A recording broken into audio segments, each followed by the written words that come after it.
The Littlest Viking, written and read by Sandi Toksvig. Chapter 1. Mist over Pegwell Bay. Pegwell Bay had something you don't see very much these days. It had a Viking ship. A huge Viking ship, longer even than the longest bus. It was decorated with dozens of coloured shields along the sides and a great dragon head at the front staring out to sea. In Viking times, which was so long ago that even the oldest person you know probably won't remember them, Norse warriors sailed the seas in splendid ships like the one at Pegwell Bay. It took 50 men to row one of these magnificent craft across the swelling waves as the Vikings made their way from the burning deserts of Africa to the freezing waters of the Arctic Circle, all without the help of a map or a decent travel sickness pill. Today, however, this particular Viking ship, the Hugit, wasn't going anywhere. It had been put on concrete blocks by the council years ago as a tourist attraction, and now it looked rather forlorn and defeated, as if it had been wheel-clamped by a particularly keen traffic warden. On this cold winter afternoon, it wasn't even attracting any tourists. The only person to show any interest in the ship was Joshua, who was 6, and didn't have an opinion about the council yet. He was quite pleased that the ship stood still. It meant he could run around it with his plastic sword, shouting and banging his chest as if he'd just landed an advance party of Norsemen on the shore. His older brother and sister, Katie and Gary Lloyd, looked on from the top of the hill overlooking Pegwell Bay. Even standing in the shelter of the long-closed Eric the Red sip-and-snack shack didn't stop the cold wind from last night's storm biting into their faces. "Do you know why there's no moles living under the grass here?" asked Gary, pushing his hands as far as possible into his coat pockets and wishing that he wasn't too cool to wear gloves. "Because it's winter and it's too cold." Katie was the oldest and the most sensible. "No. Too much blood," said Gary darkly. "When the Vikings came and attacked Pegwell Bay, there was such a battle here that blood and bones covered the entire field. It was soaked red as far as you could see, and since then, no mole has ever dared poke its head up through the ground." "Don't be silly, Gary. Nobody ever fought anything here. It's too boring. I bet the Vikings just came, took one look around, and told the locals they could keep it. All we've got now is a pitch and putt course, and if the Vikings had been here in winter, even that would have been closed." In front of the shack, the wind flapped a rickety wooden sign advertising, "Burgers made with real Norse meat." Anybody who'd ever tried one thought it was a spelling mistake. The wind whipped up the road, lifting the light tarpaulin someone had placed over their car and written "For Sale" on. Joshua ran up to join Katie and Gary. "Let's go down on the beach and see if we can find anything exciting," he shouted. "There might be washing up." "Washing up? What do you mean, shrimp?"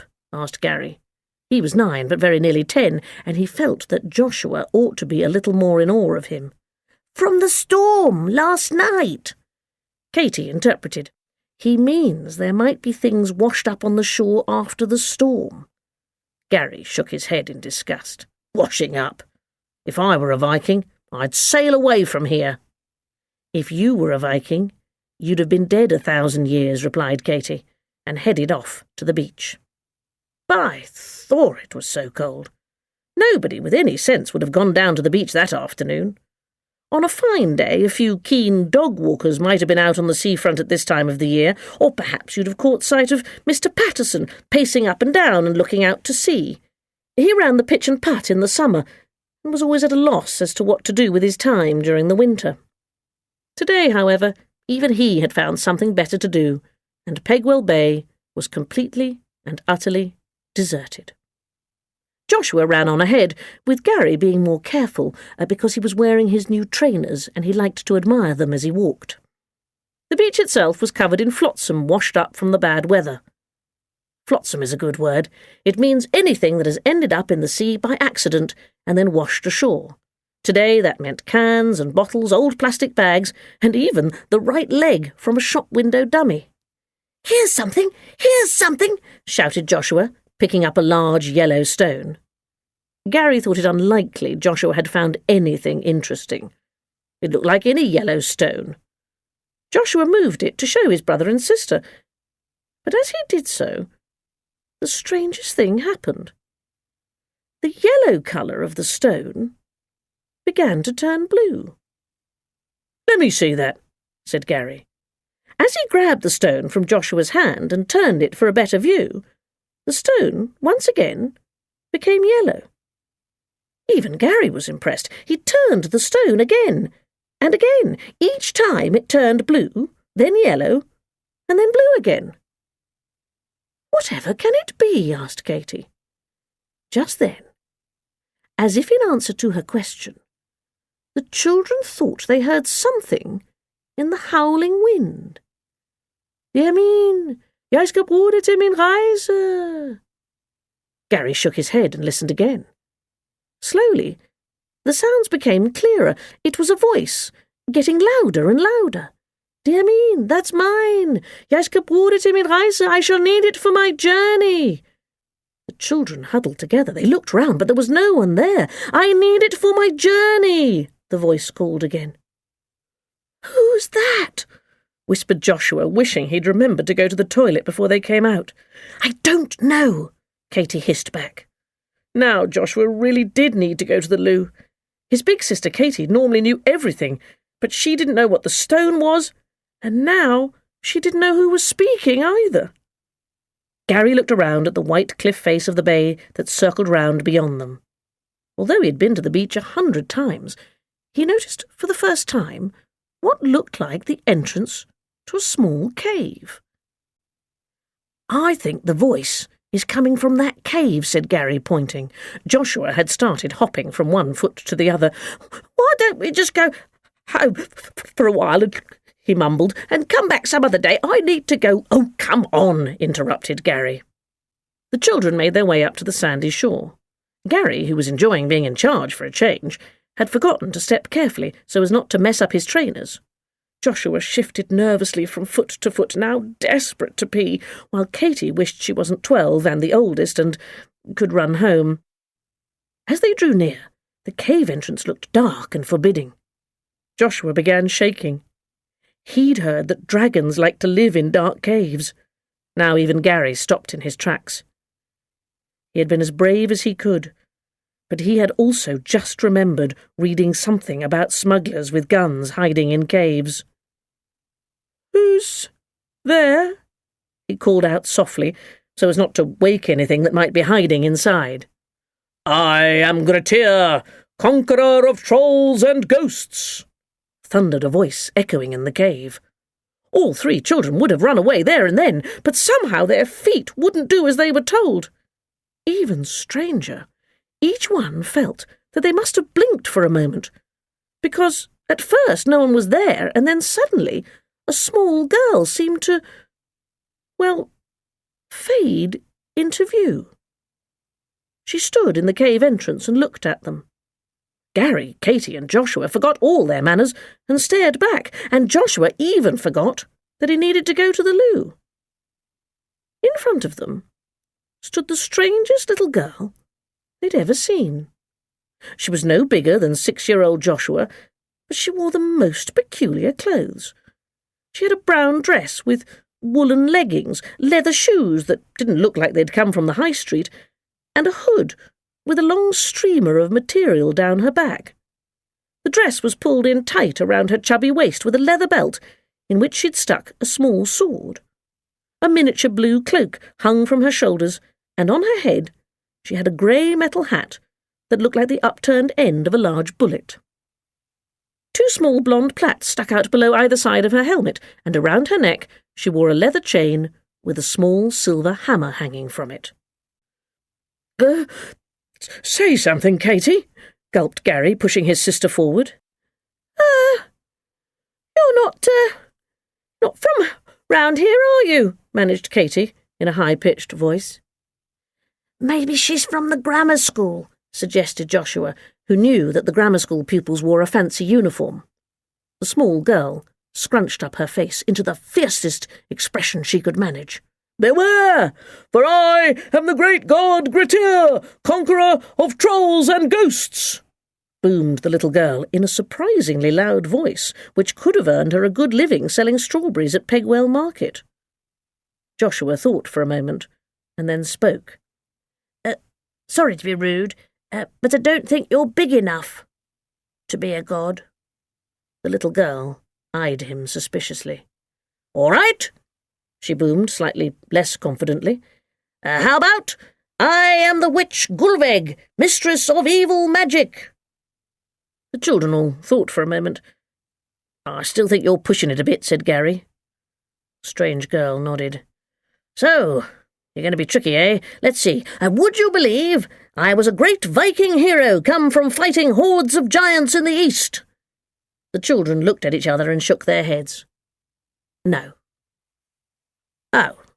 The small girl ploughed on. "A little Viking hero come from fighting a few giants." "OK, one giant. All right, a small Viking, not a hero at all, come from home, got a bit lost, really, and... oh... And with that, the little girl sat down and began to weep. "Now look what we've done," said Joshua. "We've made her cry." Joshua had more sympathy than the others with people who'd been made to cry, as it happened rather too often to him. He marched over and put his arm round the girl, while Gary, who hated crying, wandered away for a moment. "What's your name?" asked Joshua. "Amber," she stammered through her tears. "I'm Amber, Hammer of the North." "What are you doing here?" asked Katy, approaching slowly. "I got lost in a storm and my boat was smashed up and I can't get home and I'm hungry and I don't know what to do," blurted out Amber, and she began weeping again. "What were you doing in a boat on your own?" Katy knelt down next to Amber. "I wanted to go to Vineland and fight trolls with 7 heads and find a great kingdom and win untold riches to bring back for Mother," Amber mumbled. "Vineland? I think she's taken a bit of a wrong turning," said Joshua. Meanwhile, Gary was poking around in front of the cave. He was astonished by what he found. Pulled against the wall was the world's smallest Viking boat. Well, what was left of it. It had all the same fittings as Pegwell Bay's Viking ship, but all in miniature. 2 little oars lay cracked and splintered next to a single red shield. The front of the boat had a whole chunk missing, and several of the planks which had held it together lay broken. Amber stood up and came to look at the ruined boat. "It's hopeless. I don't think I can fix it," she sighed. Gary tried to shift the boat away from the wall to get a better look, but it was far too heavy. "Here, let me." Amber reached out with one hand and moved the entire vessel over. "How did you do that?" asked Gary in complete amazement. "It weighs a ton." "I may be little," said Amber, "but I was the strongest girl in our village. When I was on my father's boat, I could leap over the gunwale and bound from oar to oar as his men rowed. If I met a troll, which, you know, I haven't yet, but if I did, I could chop off its head with a single stroke of my sword, and it would be no tougher than cutting through butter. I could do anything, 'cause I'm strong." "I bet you miss your mum, though," said Joshua.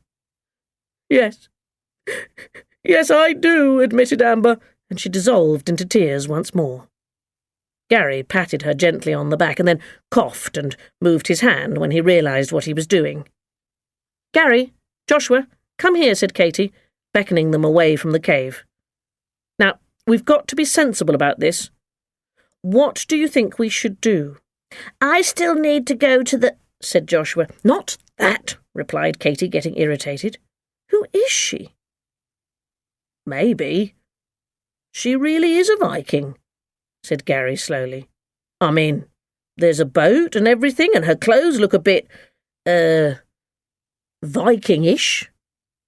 "Well, Viking or not, we can't leave her here. The tide'll be in soon. We'll just have to take her home."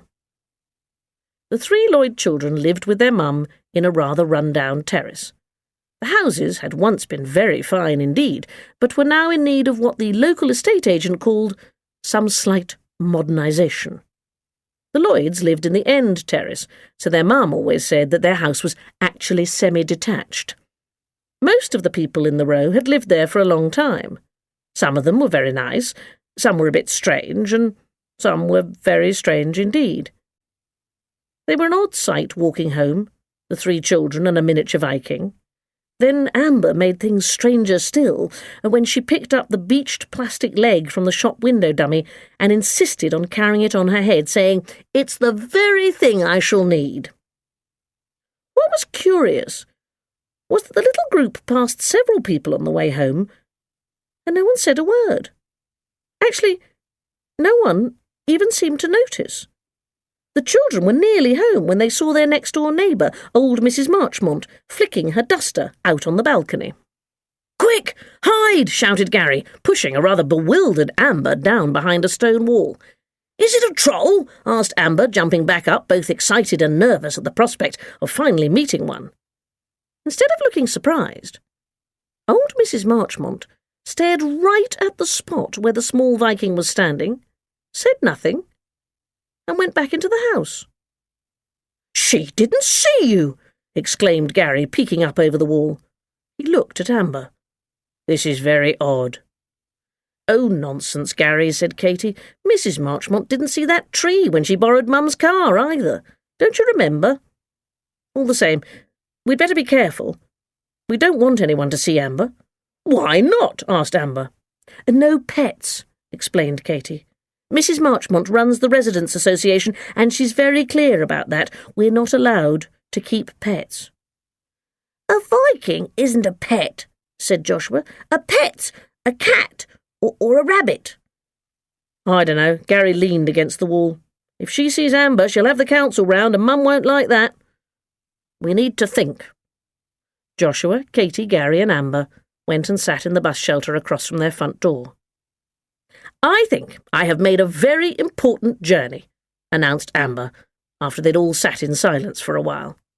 "What was it like just before I arrived? Were there whirlwinds and flashes of lightning and fiery dragons flying through the air?" "I suppose it was a bit misty," said Gary. "And there was a funny noise this morning 3 doors up at Mrs. Gray's," added Joshua. "That's her washing machine," said Katy knowledgeably. "She has endless trouble with the spin cycle." "I came across the Gunninger Gap, the great void," continued Amber, "the abyss of emptiness, the Niflhelm, the land of dark and freezing fog, to journey here to—" "Pegwell Bay," said Joshua helpfully. "Pegwell Bay," repeated Amber. "Have I come to the end of the earth?" "No," said Katy. "It just feels like it in winter. Are you hungry?" Amber nodded. "I could devour an ox, 8 salmon, and 3 cups of mead in a single meal." Katy went inside and got her a small cheese sandwich and half a packet of prawn-flavoured crisps. She struggled back to the shelter carrying the food, along with a large red bundle. "I found this," she said. "It's our old play tent," exclaimed Joshua, excited at the prospect of a new game. "We could set it up in the garden." Gary shook his head. "We can't leave her in the garden. It's freezing."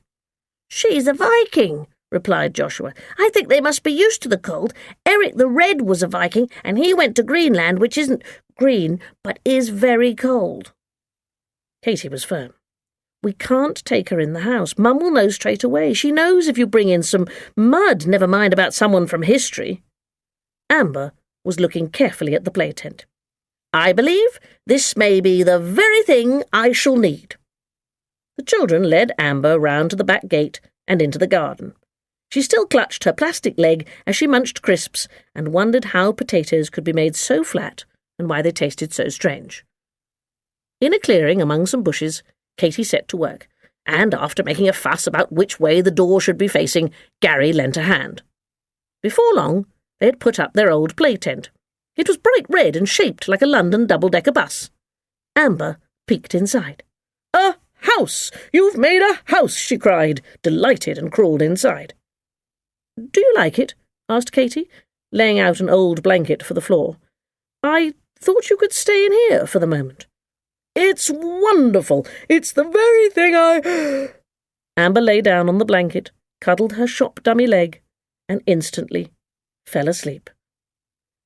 "I suppose she's had a long journey," said Joshua. "Course she has," said Gary. "Must be at least 1,000 years." The children went inside for tea, passing Mrs. Marchmont, who was on her way out. "We've got a Viking in our garden," shouted Joshua, who had terrible trouble keeping a secret.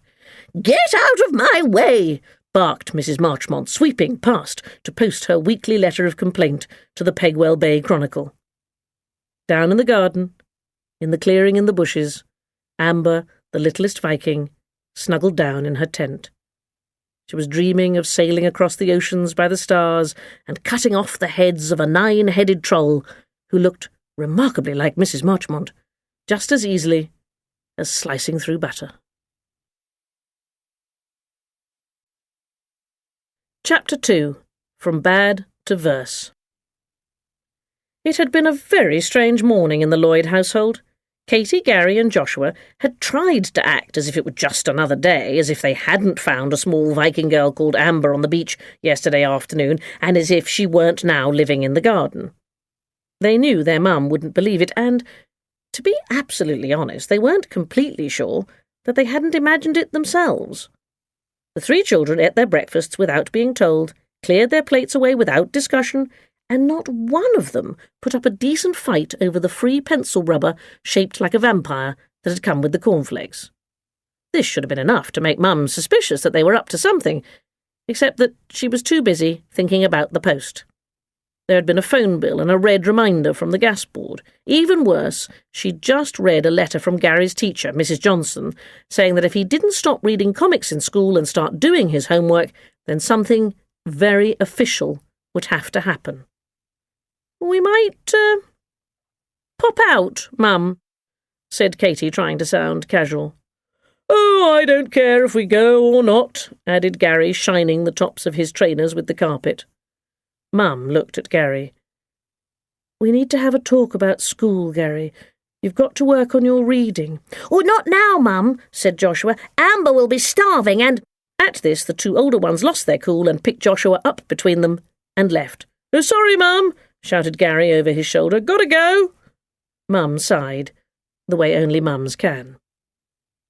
The frost was still crunchy under their feet as Katy and Joshua ran down the stone steps into the large garden behind the row of houses where they lived. Gary followed more slowly, sliding along on the especially icy bits of the path. "Stupid school," he muttered to himself. "What's wrong with comics, anyway? Is reading? They've got words in them." Gary kicked a lump of ice. Of course he hadn't done this week's homework. Mrs. Johnson wanted him to write a poem. How could anybody find that interesting? Still muttering to himself, Gary caught up with the other 2. There, hidden away in the bushes, stood the small red play tent shaped like a bus, in which Amber, the Viking they had found on the beach, had spent the night. Joshua ran up and lifted the flap to look inside. "She's gone!" he cried. "Oh dear," said Katy, disappointed. "We should have taken her inside yesterday." "Perhaps she was never really here at all," wondered Gary. "No, her leg's still here," said Joshua, giving his brother and sister a nasty turn, until he pulled out the plastic limb from a shop dummy that Amber had picked up on the beach the day before. "Morning!" came a voice booming through a mulberry bush. "Look what I found, the very thing I needed." Amber stood before them, holding a milk bottle. "The gods have left milk as an offering for my great journey." She examined the bottle carefully, for she had never seen a milk bottle before. "Must have been a strange cow that made this." "Amber, where did you get that?" asked Katy, half afraid of the answer. "From a great doorway with a terrible metal face that tried to frighten me, but did not, for I am brave and sturdy. I am Amber, Hammer of the North." The miniature Viking smiled and began drinking the milk from the bottle. "Mrs. Marchmont's door-knocker," Katy and Joshua whispered together. "Mrs. Marchmont's milk," said Gary. They all knew that Mrs. Marchmont, their next-door neighbour, could be spectacularly bad-tempered when she wanted to. "You mustn't take that," said Joshua. "It's naughty." "I don't think you'll stop a Viking by telling them that they're naughty," explained Gary. Sometimes he wished that the others wouldn't be quite so feeble, though he was also hoping that Mrs. Marchmont didn't actually know where they were. "We thought we'd imagined you," said Joshua. Amber pinched herself. "Nope, I'm definitely here," she beamed. Amber finished the milk with a great flourish and put down the bottle. "Come, we must get on." She looked up at the sun. "It's already late. Sleep is the great thief. He will always steal half the time. I have a mission I must complete." With that, she set off through the bushes and across the garden. There was nothing for it but to follow. "Where are you going, Amber?" asked Joshua. "Amber, we need to talk to you," Katy panted, trying to keep up. Amber was really only the size of a large doll, but she walked as fast as Mr. Patterson, darting out from his hut on the pitch and putt course when he spied visitors cheating at the windmill on hole number 9. "We've got to decide what to do," Katy said. "We must hurry," replied Amber. "Skinfaxi is already riding fast across the sky, and we must find Ratatosk." Skinfaxi? Ratatosk? The children were totally bewildered. "Skinfaxi, the horse of the day," said Amber. "Don't you have teachers and learn about things?" Joshua was running behind Amber, and even Gary was having trouble keeping up with her as she reached the top of the road to the beach, but Amber strolled on. "Everyone knows that there was once a giantess called Night, who had a son called Day. The gods gave each of them a horse-drawn chariot and sent them up to drive round the heavens. Night goes first. Her horse is called Hrimfaxi, which means frosty mane. As darkness falls, Night tightens the reins on Hrimfaxi, and each morning the face of the earth is wet with foam from the horse's mouth." Gary looked down at the dew on the grass and trod a little more carefully in his new trainers at the thought of walking on foam from a horse's mouth. Amber ploughed on. "Day's horse is called Skinfaxi, or Shining Mane, and his horse brightens all the earth and sky with the shininess of his hair. We must find Ratatosk while Skinfaxi rides high above us." By the time they reached the cave, the children were completely out of breath.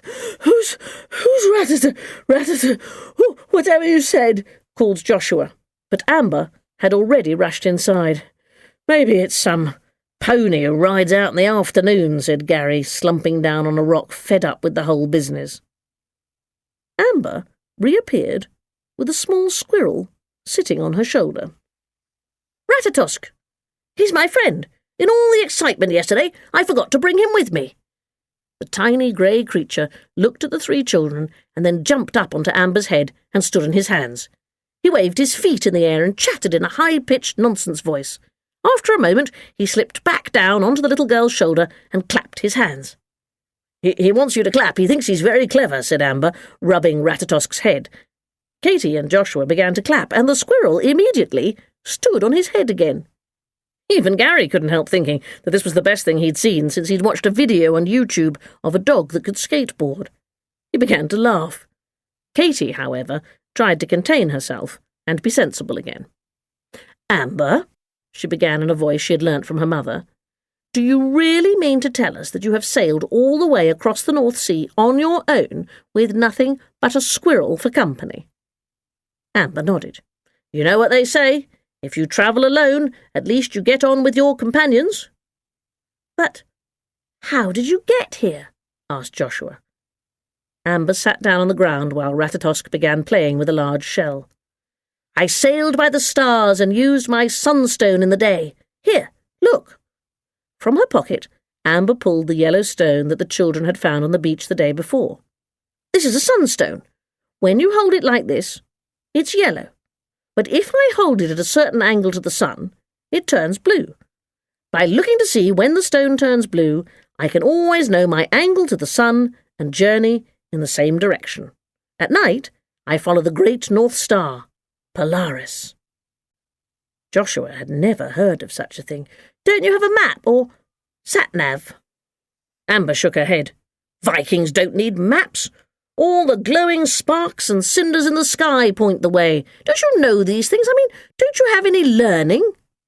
"I go to St. Joseph's Infant School," said Joshua proudly, ready to explain that he was rather a dab hand at the plasticine table. "I hate school," said Gary, who was thinking about Mrs. Johnson and her dreary old poetry. "But you must learn your runes," said Amber earnestly. "Runes?" asked Joshua. "The ancient, magical letters of the gods." "Huh." Gary was unimpressed. "They say that if you learn the runes, you can find words that put the sea to sleep, put water on fire, and calm an aching heart. When you know them, you can write anything. They are the gift of Odin, the god of poetry." "Poetry!" Gary almost spat the word. "That's soppy, it's the pits." "Don't tell Odin that," replied Amber. "He'll get cross, and he's very powerful. Odin is the god of warriors. He has only one eye. He is the fiercest of them all, but he's also the god of poetry. Do you know, he loves words so much that even when he was wounded, he still hung from the wind-swept branches of a tree for 9 days and nights, just to discover the secret of writing." Gary thought about himself spending just 5 minutes in a warm classroom before giving up on the secret of writing. "Here, look," said Amber, picking up a stick and beginning to trace shapes in the sand. "Each one of these shapes is a letter. This one is for the sound F. This one is T." "It's an alphabet," cried Joshua. "I don't know what that is," Amber continued drawing, "but I do know that with these you can either spell words or they can mean whole words on their own. This is cattle. This is man. Oh, and look, Ratatosk has done the one for giant." Said Gary, still trying to be unimpressed, but annoyed that even the squirrel had the hang of it. "Just a bunch of drawings, really." Nevertheless, he watched carefully as Amber traced out the rest of the alphabet of the gods. For several minutes, there was complete silence. And then Joshua suddenly spoke. "I need to go home," he said urgently. Needing to wee always came as a complete surprise to him, and once again he had that desperate look in his eye. "And I'm hungry," announced Amber, getting to her feet. "I've got £2, said Katy. "We could get some chips from the pie shop." "Is it many leagues from here?" asked Amber as they headed back to the road. "No, just on the corner," replied Katy. The next morning the children were late going out as Mum had wanted their bedrooms tidied. When they finally got down to the tent, Amber was nowhere to be found, though her beloved leg from the plastic dummy was still there. "She's probably getting Mrs. Marchmont's milk again," said Katy, and they ran up to look. But there was no sign of the little Viking. The children looked everywhere. They couldn't understand it. After all, you wouldn't expect to lose a Viking that easily, would you? "We've got to find her," said Katy. "She doesn't know a thing about living around here. What if she gets run over?" "Or arrested," added Joshua, who had recently had a lecture at school from the local policeman. The children began searching. It's tricky to know where to start looking for a Viking, especially if you've only known them for a couple of days. And would you really feel comfortable saying to people, "Excuse me, have you seen a very small Viking who's a girl and probably about 1,000 years old but doesn't look her age?" The children split up to continue the search. Katy went down to the pitch and putt course and looked in all the little buildings. She thought Amber might have fancied the castle and moat at hole number 8, but there was no sign of her. Gary checked under the bushes and the rest of the garden, but then had to stop and rescue Joshua, who had climbed up the side of a rubbish skip and fallen in. "Amber likes bits and pieces of rubbish," Joshua said defensively, as his older brother hauled him out and held him at arm's length because he smelled of old cabbage. By the time they all met back in front of the play tent, half an hour later, everyone was feeling rather grumpy.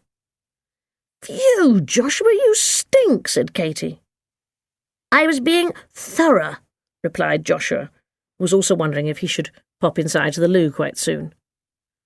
It was while they were all heading inside to get a thinking biscuit that Gary spotted some marks on the ground outside the Belcher's house at number 3. "Look," he cried, "Amber's left us a message after all." The children gathered around a series of scratchings in the dirt. "What does it say?" asked Joshua. "It's not proper writing," he said confidently. Joshua was sure about writing. He could recognise all the letters except S, which he sometimes got back to front. "It doesn't look like a message," he continued. "They're runes," said Gary. "Viking letters. They're telling us she's gone on a journey," he declared. "Look, That's the symbol for journey, and that's the one for sun. I think she's gone on a journey, and she'll be back before dark. We don't need to worry." The children went and sat by the play tent, and sure enough, before long, Amber popped up from behind the mulberry bush. "Where have you been?" asked Katy. "I have been on a great adventure, in a ship that went across land and journeyed to a place of wonder. Did you get my message?" "Gary read it," said Joshua with pride. Gary blushed. It took them some time to work out that Amber had in fact been to Sainsbury's in the back of Mrs. Belcher's old Volvo. The Belcher family were keen on whole foods and usually only ate things that had been soaked overnight.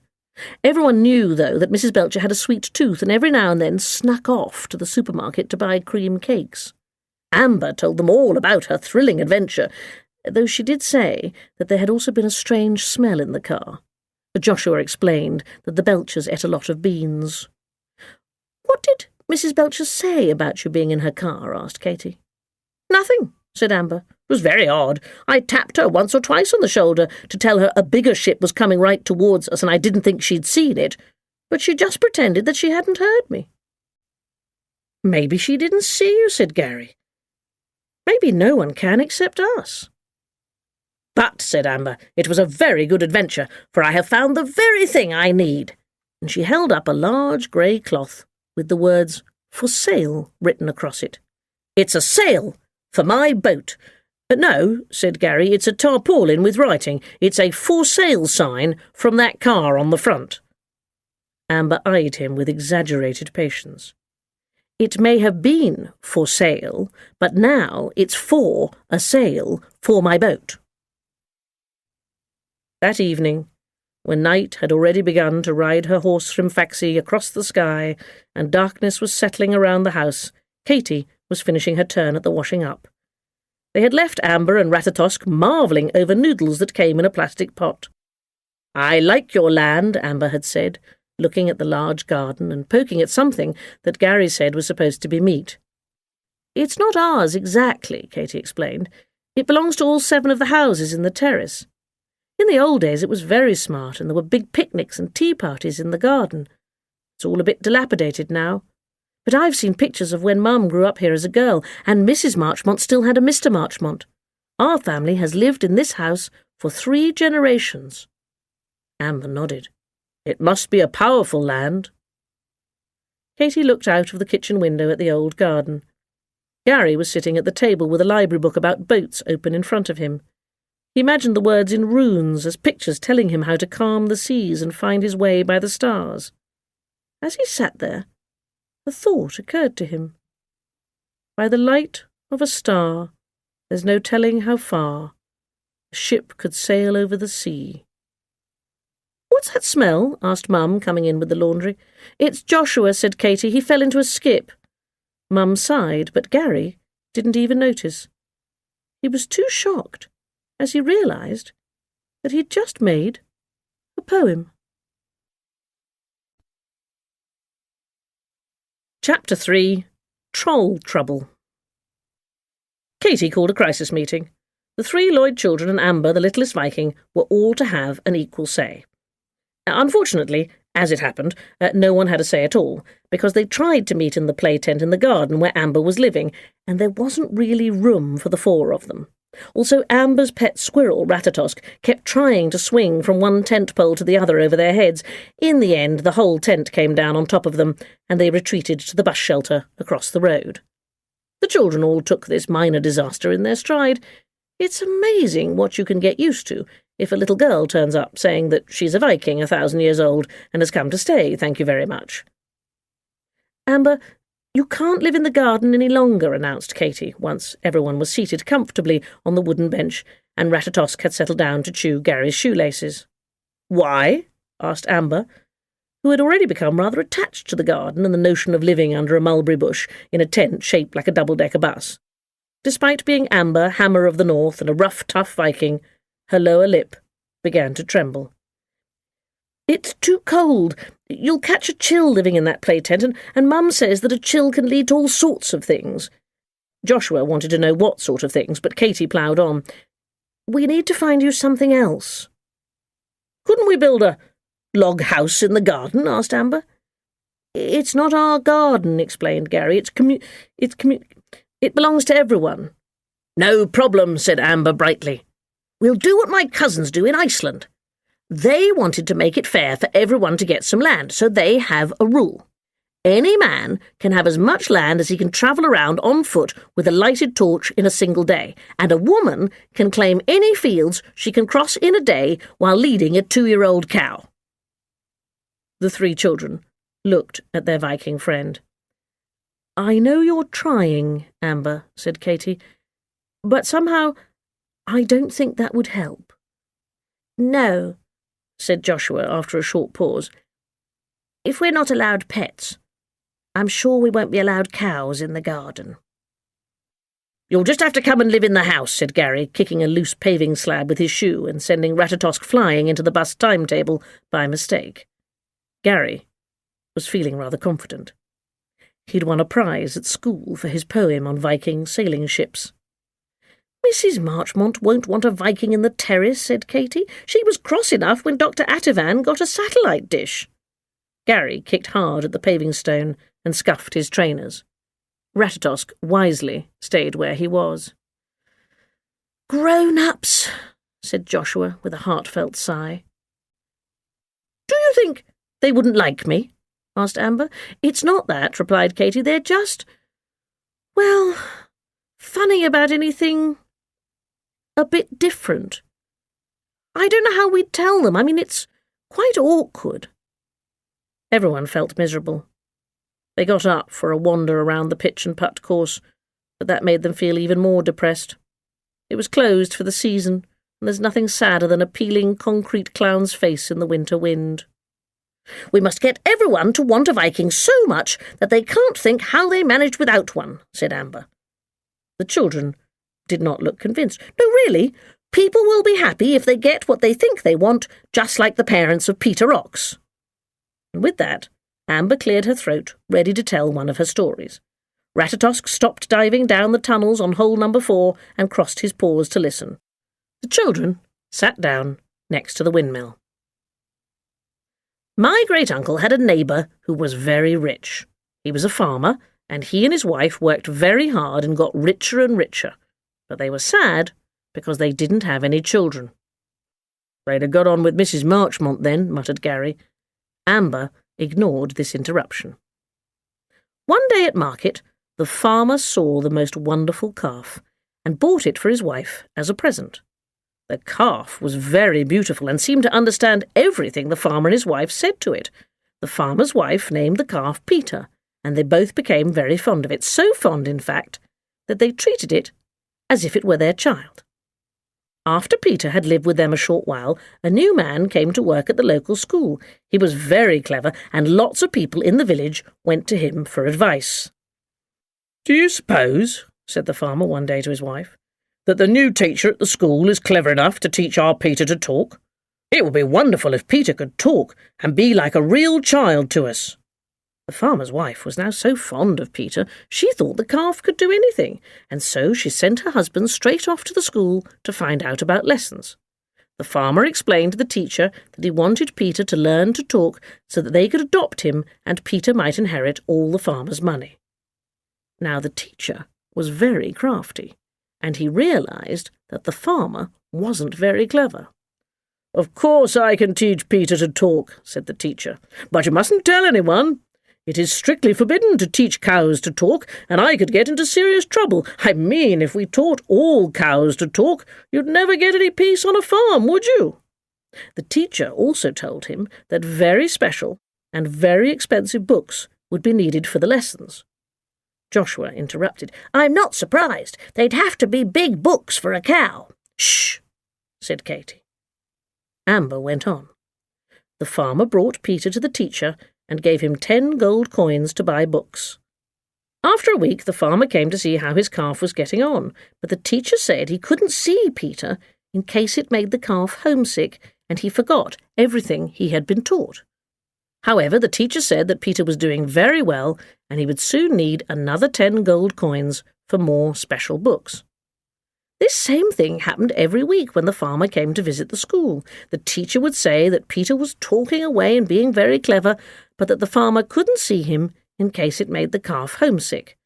Then the farmer would pay 10 gold coins for more books and go home. After a few months, the naughty teacher took Peter and sold him to the butcher. He was just counting his money from the sale of the poor calf when he met the farmer in the street. "How's my lovely calf?" asked the farmer. Now the teacher started to feel bad because he had just sold the calf to the butcher, and he wished he hadn't told quite so many lies to get all the farmer's gold coins. "I'm afraid Peter's run away," he said. "I don't know where he can be." The farmer went home, and he and his wife cried over their lovely calf who had run away. A short while later, the farmer heard about a new arrival in a nearby town called Peter Ox. Mr. Ox was said to be very clever. The farmer was very excited, and he called to his wife. "One might almost think that this was our Peter," he said, and off he went to visit him. The farmer met Peter Ox in a tavern. Mr. Ox was a large man with bright red hair. As soon as the farmer saw him, he thought that he recognized him. The thick neck and broad forehead of the man were just like those of his beloved calf. "This," he thought to himself, "is our lovely calf grown into a man. Peter, my son," cried the farmer, and he hugged the man. "How your mother and I have missed you." "What are you talking about?" asked the man, who had never seen the farmer before. "Neither my mother nor my father is alive." "Oh, I know that," said the farmer. "Your real father was sold in the market last Michaelmas, and sadly your mother died while calving. But my wife and I adopted you. You will be my heir, and you must call me father." Then the farmer showed Peter Ox all his lands and riches. He was so wealthy that the man happily agreed to be his heir and inherit it all. The farmer sold his farm, and he and his wife moved into town with Peter Ox, where they all lived very happily. And the teacher got 10 more gold coins for doing such a good job in teaching the calf to talk. So you see, everyone was happy because they all thought they got what they wanted. Ratatosk clapped his paws together at the fine story and fell backwards down a chute. "But what's this story got to do with Amber staying in our house?" asked Joshua. "We have to make everyone in the terrace believe that what they really want is to have Amber come and stay," explained Katie. "Oh, is that all?" said Gary. "And I thought it was going to be difficult." "We must have a plan," said Amber, pushing back her small helmet and scratching her head. "We need to discover who is on our side and who the enemies are. Once we know the enemies, we can attack them." "Attack?" exclaimed Katie, not sure that things weren't getting out of hand. But she was drowned out by the whoops and war cries from the boys who were already running up to the house. Amber pulled Ratatosk out of the chute and set off with her hand firmly clasped on the hilt of her sword and her helmet pulled down low over her eyes. Katie had an uneasy feeling about it all. There were 7 houses in the terrace, all of which belonged to the Residents' Association. Katie decided to begin the search for enemies with Mum, as they knew her best, and anyway it was lunchtime. In the kitchen, Mum was looking a bit distracted. You know what mums can get like when they're cooking and the phone keeps ringing. "I'm not having anything to stay that isn't house-trained. Hello? Yes, this is Mrs. Lloyd. The gas board?" Katie took this to mean a yes, even though she hadn't actually explained that Amber was a Viking. Joshua was impressed that Amber was house-trained, as he sometimes still had trouble in that department himself. Gary finished his tuna sandwich and thought it was time to start questioning the neighbours. Mr. Gray at house number 4 was a specialist supplier of plumbing accessories and worked from an office at home. He'd had a nice man from the Inland Revenue visiting all week and looked rather tired and emotional. He said that he didn't care who stayed in the terrace as long as everyone got receipts. Dr. Atavan in number 7 was a bit trickier. He came from one of the Eastern European countries that doesn't exist anymore, and that seemed to make him grumpy. He lived alone, and his house smelled of disinfectant and homemade garlic sausage. He was at home when the children rang the doorbell, as he had the man from Rid a Rodent in. Katie asked how he felt about a guest from Nordic Times. "Bah! exploded the doctor. "The Norsemen! Where were they when we needed them?" Probably dead," replied Gary, but Dr. Atavan had already slammed the door shut. Katy thought that this was a definite no vote, so Gary put him on the enemy list. Old Mrs. Paling in number 5 was quite deaf and thought the children asked her if she wanted to go biking. Then her nephew turned up and said she needed peace and quiet, and would they please go away. Pat and Bobby Kane at number 6 weren't at home. They were in show business, Raising Kane, the husband and wife double act, and always spent winter at the tropical leisure park in Skegness. Katy put them down as friendly, however, as they always had all sorts of people to stay, including those 2 jugglers from the Hungarian Navy whom Mrs. Marchmont had complained about. Last came the Belchers, who rented out rooms at number 3. When she wasn't on a cream cake binge, Mrs. Belcher made her own bread, and she had once even tried to keep chickens on the balcony until Mr. Gray complained. Gary pulled the short straw and had to go and ask Mrs. Belcher. In spite of, or perhaps because of, their healthy living, the Belchers always seemed to have a faint smell of gas about them. Gary gave a slight cough as he opened the front door. He began to explain that Amber was a real 1,000-year-old Viking, but before he could get very far, Mrs. Belcher interrupted him. She was happy to have any native person staying in the terrace, however old they were. She also gave him a homemade bun, which was very heavy. Gary thought it might come in handy later on as a weapon. Amber was waiting for them back in the garden. "Well," she asked, "how many enemies have we got?" Katy looked down her list. Mr. Gray, Dr. Atavan and Mrs. Paling against. Pat and Bobby Kane, Mum and the Belchers 4. I'm afraid that leaves Mrs. Marchmont with the deciding vote. Joshua groaned. "Not Mrs. Marchmont. She's totally wicked." Amber's eyes lit up. "Is she a troll? I could deal with her. I wouldn't mind even if she has 3 heads. I could cut them all off as easily as slicing an apple with an axe. Or 6 heads. Of course, a 9-headed troll is slightly more difficult. You have to try and catch them when they're going through a doorway." "Why?" asked Gary, despite the fact that none of this was very relevant. "Well," said Amber thoughtfully, "you see, although I've never actually seen a 9-headed troll in real life, I'm sure it would have to turn sideways to get through a door. That would slow it up enough for you to chop at least 1 or 2 heads off." This isn't getting us anywhere, Katy sighed, wondering if they were wasting their time. Yet Amber was off. The little Viking was strutting up and down the garden, booming out instructions about trolls in her very loud voice. "This Mrs. Marchmont is probably very nice underneath. We must simply rid her of the troll hide she is wearing, and then she will be on our side." "You know, Katy," said Gary, "Amber might be right." Katy was exasperated. "Mrs. Marchmont is not a troll," she shouted, just as Mr. Patterson shuffled by on his way to mope over his pitch and putt course. Katy waved to him feebly as Gary shoved Amber behind a bush. He needn't have bothered. Mr. Patterson didn't seem to see her. "Amber may have a point," said Gary. "I know Mrs. Marchmont's not a troll, but under all that grumpiness, she might really be nice. We just need to find a way to get to the niceness."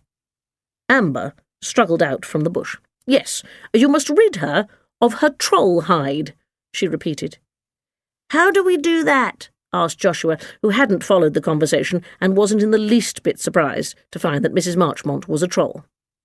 "At home," said Amber, beginning to march up and down again and slap her sword with her hand, "you take a troll and beat her with the twigs of 9 new birch brooms and rub the hide off her in 3 tubs of milk. Then you scrub her in a bath of last year's whey, cover her in sour milk, and finally rinse her off in sweet milk." Amber paused, triumphantly, to see what the children thought of her plan. "There's a can of evaporated milk in the larder," said Gary, "but I think Mum said it was past its sell-by date. We must face the troll and let nothing stand in our way." Amber marched up the stairs from the garden and round to the front of the house. All the children followed her. Mrs. Marchmont's white front door had a large brass door knocker with a face like an Egyptian sphinx. "Look," whispered Amber. "She has gods to protect her. She must be a very powerful troll."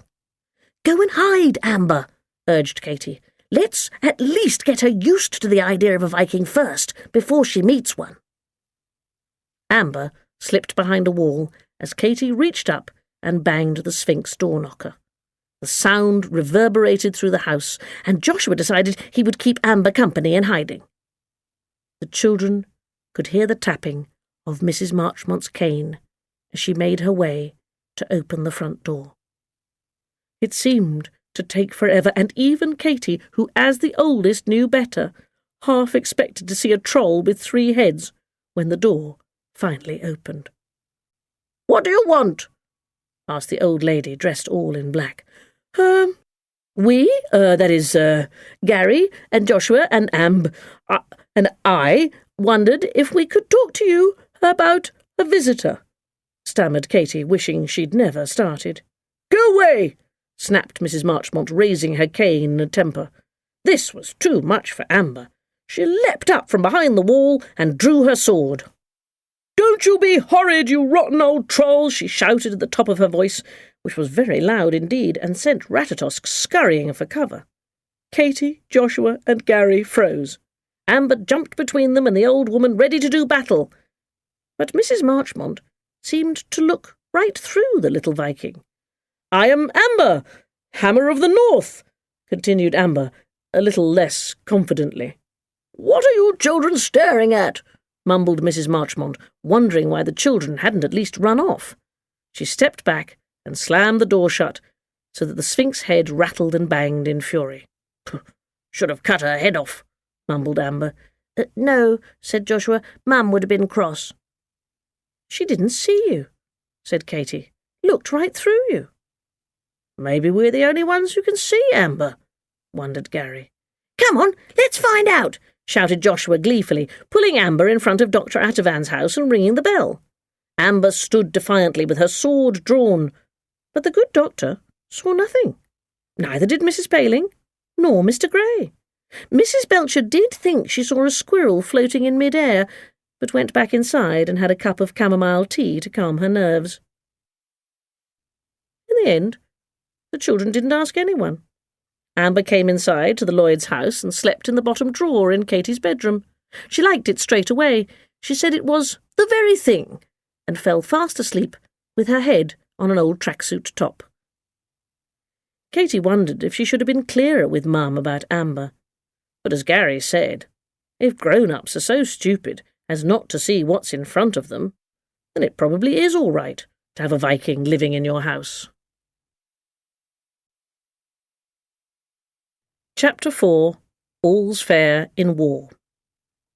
Amber, the littlest Viking, soon decided that she liked living in the Lloyd household. Her favourite pastime was to hold the family hairdryer in front of her and pretend she was trudging across the sands of the Sahara Desert with the hot winds blowing in her face. Then she would stop in front of the open fridge door and pretend she'd journeyed to the Arctic. This never lasted long, as she usually saw something new in the fridge to eat and would begin inventing sandwiches. If the others weren't up, she sat for hours in front of the television eating peanut butter, ham and ketchup sandwiches, and wondering why the man who did the weather forecasts never answered when she spoke to him. Mind you, he wasn't the only grown-up who ignored Amber. They all did. No one over the age of 12 seemed to see her. One morning, while Joshua and Gary were explaining to Amber that the remote control only worked for the television and not on people, Katy burst in, looking upset. "I'm afraid we've got bad news," she said. "Are we out of peanut butter?" asked Amber, wiping a last bit of ketchup from her plate. "No, Mum's had a letter from the Residents' Association." Katy paused for dramatic effect. "Mr. Gray wants everyone to sell the garden." "The garden? The garden?" Amber exploded. "They can't! Just let me deal with them!" The small Viking began pacing up and down in a great temper, banging furiously on her helmet. "We can't beat anyone with birch twigs and dip them in sour milk," said Gary, remembering Amber's advice for getting rid of troublesome trolls. "No," agreed Joshua. "They'll send the social services round." "Can the Residents' Association really sell the garden, Katy?" asked Gary. "I'm afraid so," Katy replied. "The plot of land is owned by all 7 houses. If more than 4 owners vote in favour, then that's it. There's a meeting tomorrow. I think a property developer wants to build a supermarket." The children went out into the garden and looked at the wide, familiar lawns. Frost covered the ground, but here and there a few early snowdrops were beginning to poke up their shoots. Soon the bushes would have their first leaves ready for playing hide-and-seek among during the summer. The children sat down despondently on the stone steps. Amber was incensed. "Don't sit down. We need to think of a plan. We need to save the garden." "What can we do?" asked Gary, digging his heels into the mud at the bottom of the steps. "When my uncle, Eric the Red, discovered the ice cap in the north, no one wanted to go there until he had a wonderful idea. All the land was completely white and frozen, yet he called it Greenland. He said that people would want to go to the new land if it had an attractive name." "Are we going to name the garden?" asked Joshua, who couldn't see what good that would do. "We could," replied Amber, "but most of all, we're going to make the garden seem so wonderful that no one will ever dream of taking it away." Gary started nodding. "I see.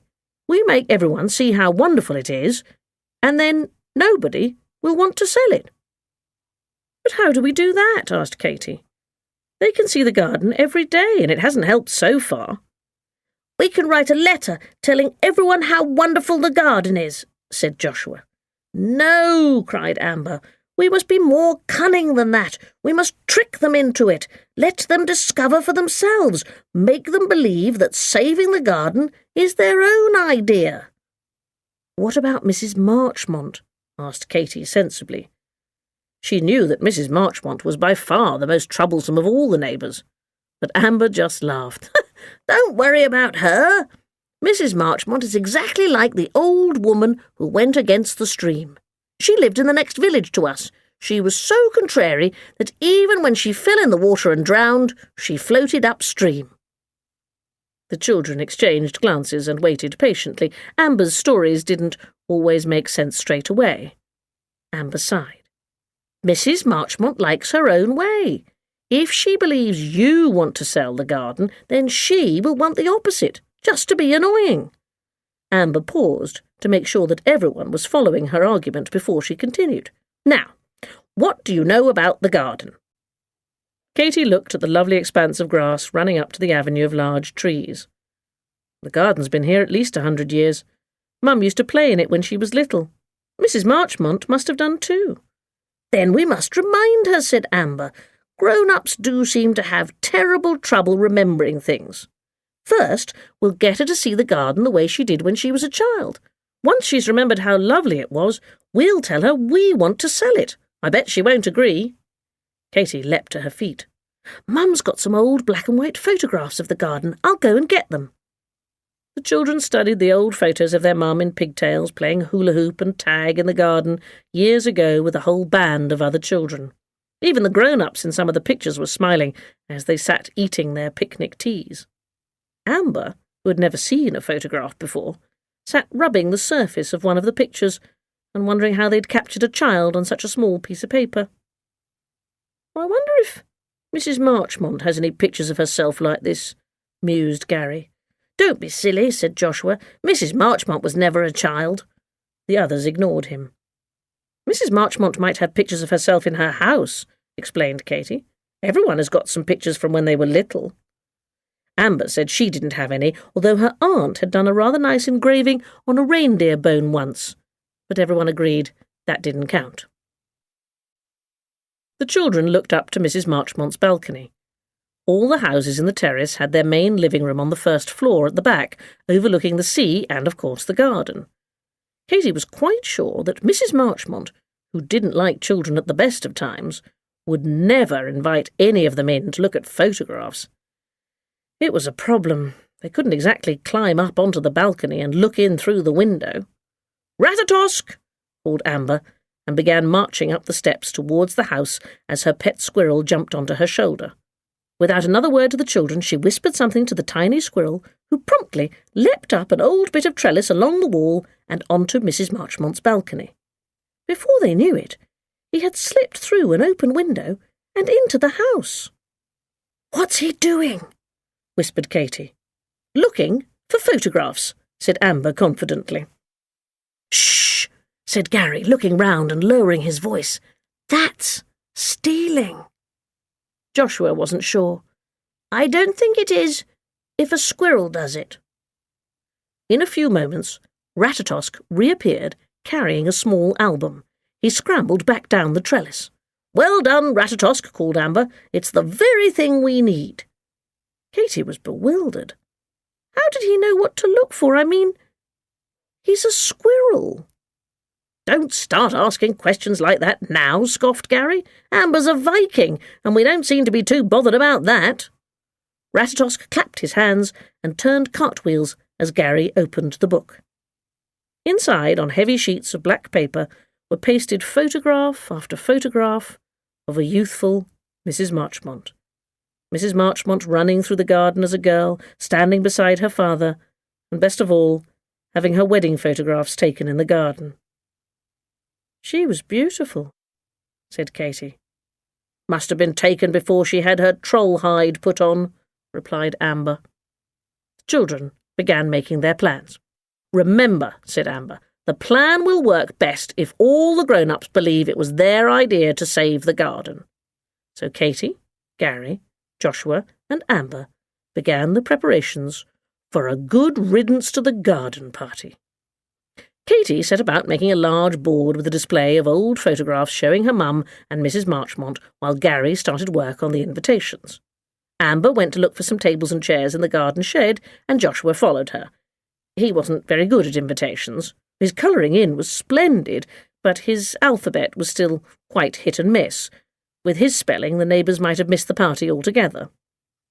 In the shed, Joshua and Amber found several deck chairs, an old wrought-iron table, and most of a croquet set. Katy delivered the invitations. "You haven't come pestering me about that garden business, have you?" snarled Dr. Atavan when she rang his bell. "Not at all," replied Katy in her best-behaved voice. "We think selling the garden is a splendid idea, Doctor, so we're having a good riddance to the garden party to celebrate getting rid of it." "Oh," said the doctor, completely taken aback. "Good idea, good idea." The doctor took his invitation and didn't even slam the door. In fact, everyone in the terrace was so surprised that the children were in favour of selling the garden that they all agreed to come to the party. Mum even said she'd provide the tea and biscuits, although she did have a slight feeling that the children were up to something. She couldn't understand what had turned them against their beloved garden. I know we could do with the money," she said, "but I thought you loved that garden." "We're not really bothered," said Gary. The day of the party was one of those bright winter days where the blue sky makes you feel as though spring is on its way. Or, as Amber put it, you felt as if you could sail all the way to Valhalla. Gary and Amber set up the table and chairs, and Katy carefully carried her board of photographs down to a hiding place behind the mulberry bushes. "Now remember," said Amber, mustering her troops, "you must all be very pleased the garden is going. Tell everyone it's wonderful, that there won't be anywhere to run around any more or have picnics. Be really happy." Mum and Mrs. Belcher were the first to arrive. Katy poured them some tea. "Oh, this is lovely," said Mrs. Belcher with a smile. "I don't get out enough. I suppose I'm a bit of a party pooper."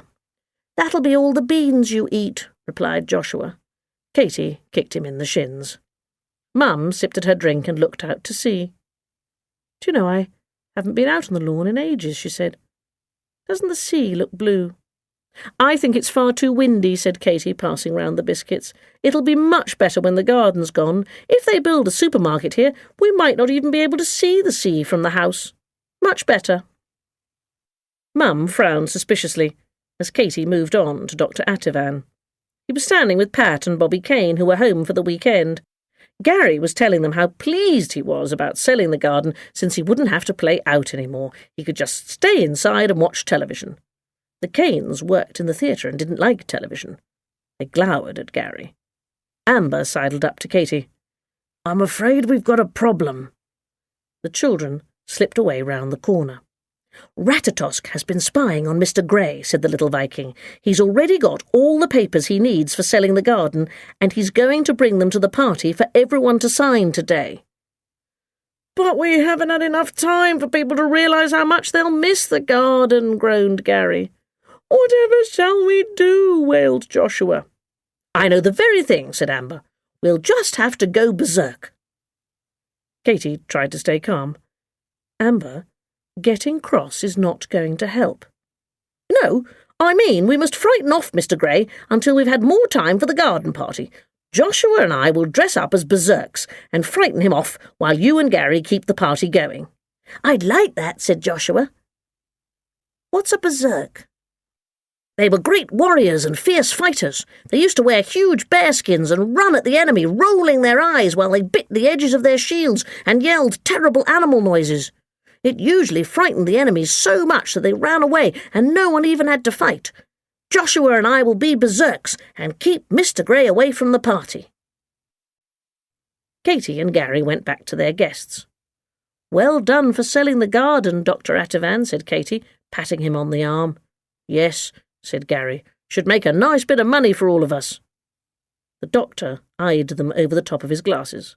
It's terrible to see children thinking so much about money. In my day we would have wanted to keep the garden and run about and play, scolded Dr. Atavan. I think it's a disgrace. Don't you, Mrs. Paling? Old Mrs. Paling, who didn't hear very well, thought the doctor said she'd got a nice face and smiled. She hadn't had a compliment since the last blackout in the Second World War. She shyly took the doctor's arm and strolled off across the garden, agreeing with him. Meanwhile, Joshua and Amber snuck into the house to become berserks. They had some trouble finding bearskins to wear. As Joshua explained, nobody did that anymore because Mum belonged to something called Greenpeace, which said it was wrong. In the end, Amber settled for a pink bath mat tied around her middle, and Joshua wore the Thunderbirds rug from beside his bed. Two of Mum's big saucepan lids did as shields, and Joshua insisted on putting the little rubbish bin from the bathroom on his head as a helmet. Ratatosk joined in too by putting on a tea cosy and poking his head through the hole for the spout. The two tiniest Vikings and their squirrel companion set off on their mission. Mr. Grey was feeling very confident. He didn't care about the garden. He'd never played in one as a child, and now his bad hay fever meant he didn't want to go in one as a grown-up. He carefully gathered the papers for the sale into a small folder and tucked them under his arm. He wasn't particularly keen on going to the garden party, but it was the perfect opportunity to get everyone in the terrace to sign the sale papers. Nothing would stop him now. However, as Mr. Grey opened his front door, the strangest thing happened. From either side of the step, three terrifying creatures rushed at him, screaming and hollering like demented animals.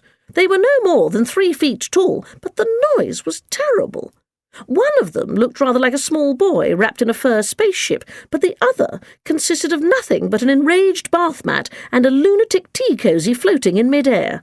Mr. Grey ran inside and slammed the door shut. He blinked his eyes. "What's the matter, dear?"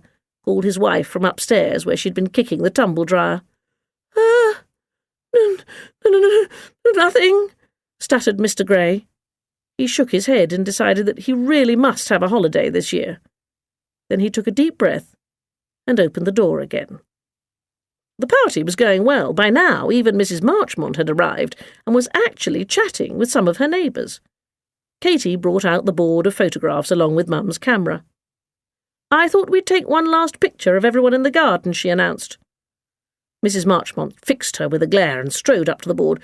"Where did you—" She began crossly, and then she caught sight of herself, 50 years before in her wedding gown, under the cedar tree.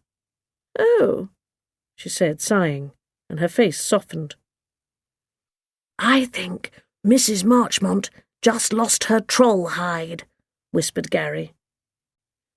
At that moment a great cry went up from the steps, and a small bath mat, followed by a bedside rug and a plastic rubbish bin, pelted down the stairs and into the bushes, pursued by a furious Mr. Grey. He would have carried on chasing them, except that something looking like a rabid tea cosy bit his leg as he leapt off the last step. "What on earth?" cried Mum, who was now even more suspicious of the entire party. Mr. Grey sat rubbing his ankle. "Good riddance to the wretched garden," he muttered. "I've brought the papers for all of you to sign. I think we should do it now."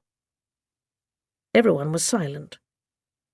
Mrs. Marchmont stepped forward. "I'm afraid I've changed my mind," she announced. "I no longer wish to sell."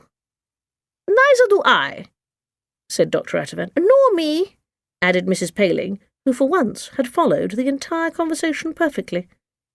Strangely, not one of the owners wanted to sell any more. They all turned their backs on Mr. Grey and returned to the tea party. He limped around for a while, muttering about profit margins and seizing opportunities, but no one was interested, and he soon went home. Later, all the grown-ups in Westcliff Terrace took a short walk around the garden to enjoy the view. They watched the sun setting across Pegwell Bay before finally going back indoors. Of course, they didn't really explore the garden. If they had wandered behind the shrubbery to the clearing, they would have been very surprised at what they saw. For sitting beneath the mulberry bush was the Littlest Viking, wrapped in a bath mat and singing ancient Norse songs of victory.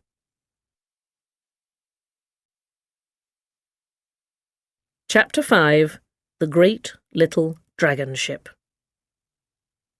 The average Viking house in Amber's hometown was made of dirt, with grass growing on the roof, and windows at either end covered with the see-through membrane of a calf's birth sack. This may not seem too attractive to you and me, and was probably a nightmare to clean, but to Amber, the Hammer of the North, it was home. She had been living with Katie, Gary and Joshua for over a week now, and however much she loved her new friends, she couldn't help feeling homesick. "I have to go home," she announced the morning after the children had saved the garden. Joshua, who had been pretending he was leading a parade around the large gorse bush, stopped in his tracks. "You're leaving?" he whispered. "Don't you like us any more?" Now, said Amber, let's not have any misunderstandings, or you'll finish up like the squire's bride. I didn't say I didn't like you any more, it's just that, well, I miss my family, and it's time for me to sail home. Got your boats all smashed up in the cave, said Gary, trying to be practical to cover up how sad he felt. Katie frowned. I suppose there's always the dragon boat. Amber and the 3 children set off to have a look, and on the way the little Viking told them the story of the squire's bride. It seems there was once an incredibly rich squire. What's a squire? Asked Joshua. A sort of rich country gentleman, explained his sister. We don't really have them anymore. Amber nodded. This one was so rich he could have anything that he wanted, probably ate mounds of peanut butter and never worried about the heating bills. Yet there were 2 things he didn't have. The first thing was good looks, and the second, because of the first, was a wife. However, because he was so rich, the squire foolishly thought that anyone would be delighted to marry him. One day, the daughter of the farmer next door came to deliver some eggs. She was very lovely, and the squire decided he would marry her. I have decided to get married, he announced to her as she put down her basket.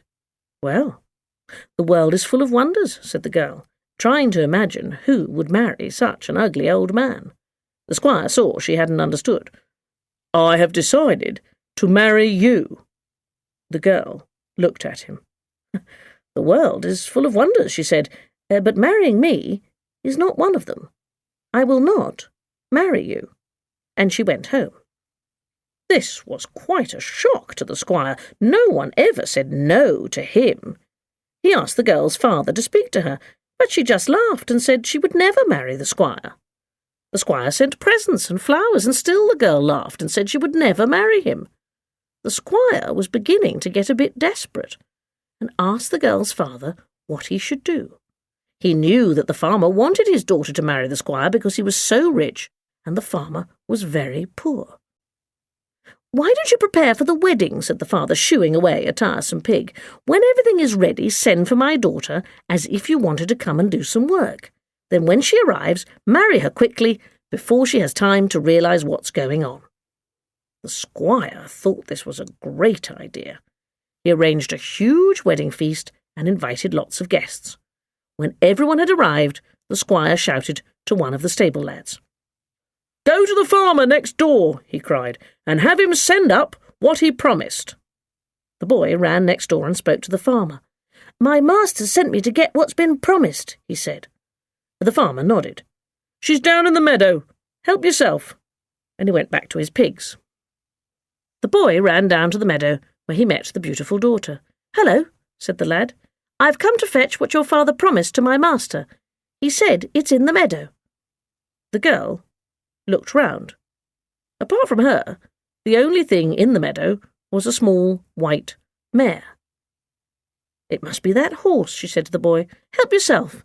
And so the boy took the mare back to his master. The squire was getting into a terrible state, waiting for his bride. "Did you bring her?" he shouted at the boy. "She's standing out by the door," said the lad. "Well, don't just stand there," screamed the squire. "Take her up to the guest bedroom." "That won't be easy," said the boy. "Just do it," bellowed the squire, trying to button his best shirt. "Get some help if she's difficult." The squire threw a boot at the boy as he ran out into the yard. The small white horse was a nice creature, but she'd never been upstairs in a house before and didn't want to move. In the end, it took 6 farmhands and a dairymaid to push and pull her up the stairs and into the bedroom where the bride's dress lay waiting. The boy went back to the squire. "I've done it, master," he panted, "but it was a terrible job." "Is she dressed?" asked the squire, battling with his jacket. "Well, no," replied the stable boy, rather surprised at the question. "Well, get her dressed then," sputtered the squire. "Do I have to tell you everything?" And he threw his other boot at the boy. The boy sighed and wondered if this job was worth all the trouble. The horse wasn't too keen on the wedding dress, but at last the boy managed to get it on her and even put a garland of flowers around her head. "I'm ready," called the squire. "Bring her down." The boy hadn't managed to put the shoes on the mare, who clattered down the stairs with a terrible noise. How the wedding guests laughed when the squire came face to face with his bride. "So you see," said Amber, "if you let a misunderstanding go too far, it can lead you into terrible trouble. I'm not leaving because I don't like you, but because it's time for me to go home." "What happened to the horse?" asked Joshua. "I think the squire took a liking to her, and they lived happily ever after, although—" Amber paused in mid-sentence. They had arrived at the giant dragon boat. It looked proudly out to sea. "Is it real?" Amber breathed the words onto the frost air. "Sort of," said Gary. "Came over here from Denmark after the war. It's a, reconstruction." "No," said Amber. "It is a dragon ship." Before the children could stop her, she grabbed 2 of the railings that surrounded the great Viking boat and pulled them apart as easily as opening an envelope. "You're not supposed to do that!" cried Joshua. "How did you do that?" asked Gary. But Amber wasn't listening. She pulled out a short length of rope from her belt and gave one end to Ratatosk. With a single leap, the squirrel hopped into the boat and fixed the rope to an oar. Then Amber pulled herself up into the dragon ship. "How is it?" called Katy, keeping an eye out for policemen. Amber peered over the edge of one of the shields. "It's hopeless," she sighed. "Of course it's hopeless," muttered Gary. "We can't move the boat, and the tide will never come up here, apart from which I don't suppose the council would take too kindly to lending their boat out to a Viking.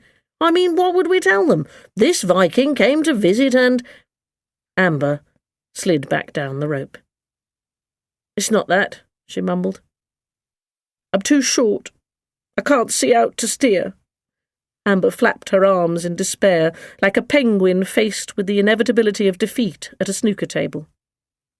There's nothing sadder than a dejected Viking who wants to go home sitting by a useless Viking boat. "I know. We must build a boat you can see out of," said Joshua, who couldn't imagine how difficult that might be and so felt confident in the suggestion. "What do we need?" He sat down next to his Viking friend. Amber pushed her helmet back to think more clearly. "First, we need a large piece of wood to make the keel." "That's the bottom of the boat," explained Katy. Gary decided this might be fun. He got out a pencil and paper. "You tell us what to do, and I'll draw up a plan," he said. Amber tried to imagine her father and brothers building one of the dragon ships. First we cut the keel to the shape we want, but we leave knobs of wood sticking up to tie the ribs of the boat to. Then we add planks along the side, lashed together with the fine, sinewy roots of a spruce tree. After that—" Gary threw down his pencil in despair. "The sinewy roots of a spruce tree? In Pegwell Bay? In winter?" He looked at his older sister. "Katie, this is hopeless." "No, it isn't." Katie squared her shoulders and stood up. "Come on. We'll just think of some other way of building Amber a boat." And with that, she marched off up the hill. Back at the house, Mrs. Belcher had been having a clear-out. The skip into which Joshua had fallen some days before now contained a whole lot of old furniture that had come down from the attic. A small, narrow wardrobe stood by the side. Katie looked at it critically, and then, quite deliberately, pushed it over. "Katie," said Joshua, shocked, "what are you doing?" "Making a boat," said Katie calmly. The children looked at the wardrobe lying on its back, and Gary nodded. "If we take this door off, the wardrobe could be the bottom of a boat." "It would need a sail," said Amber uncertainly, "and an oar. But it might just be the very thing I need." "And how will we get it down to the beach?" asked Joshua, pulling at the large piece of furniture. "It's really heavy." At this, Amber stepped forward. With a flick of her wrist, she lifted the heavy wardrobe with one hand, while Ratatosk jumped around on top of it. "That's one problem sorted," said Katie. "Now the sail. What about that for sale banner you found?" "The very thing," said Amber, shifting the wardrobe onto her other hand as easily as juggling an orange. "And my false leg will fit onto the back to make a fine steering board." "I didn't know you had a false leg," began Joshua, but Katie interrupted. "She means the leg from the shop dummy we found on the beach on the first day." "Oh." Joshua was a little disappointed, but went to fetch it anyway. Amber had already set off, marching to the beach, calling over her shoulder, "And then I'll need a dragon for the bow, to frighten my enemies, and a gold coin to give to the gods in case I get into trouble." The others stopped and stared at her. Amber shrugged. "These are Viking basics for any journey." Gary got the door off the wardrobe, and Amber carried the rest of it down to the waterline. From his shed out on the pitch and putt course, Mr. Patterson thought he saw a wardrobe float past on its own. He really did need to find more things to occupy his mind in the winter.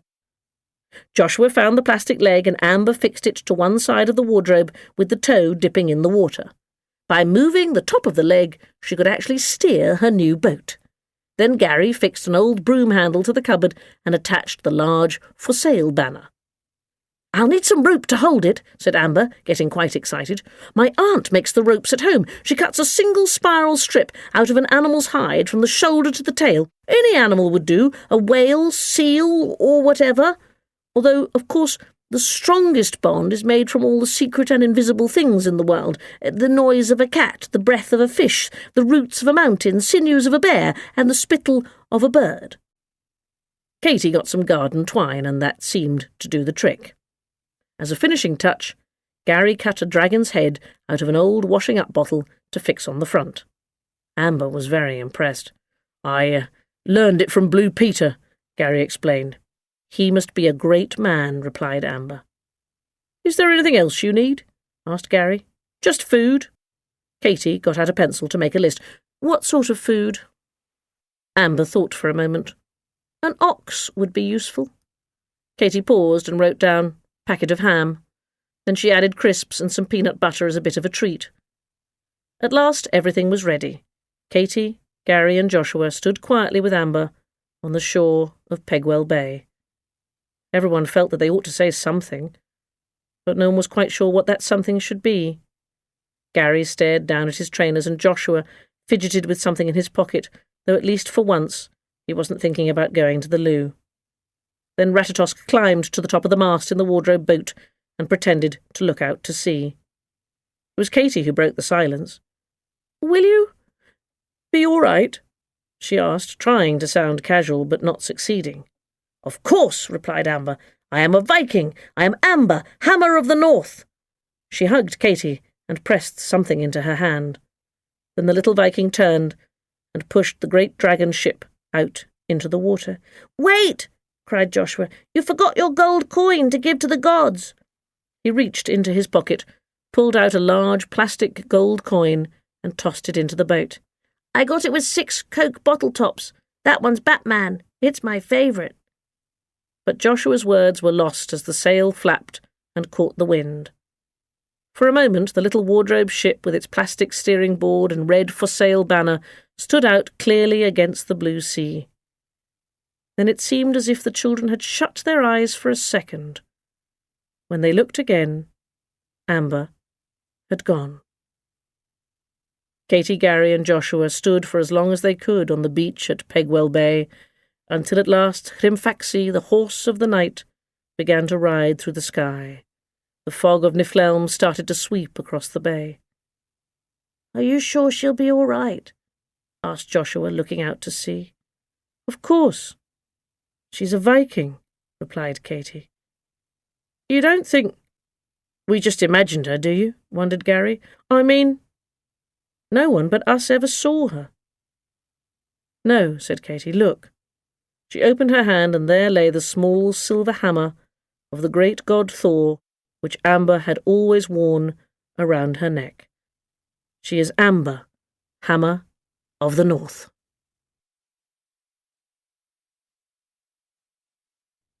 The Littlest Viking was written and read by Sandi Toksvig and is published by BBC Audiobooks.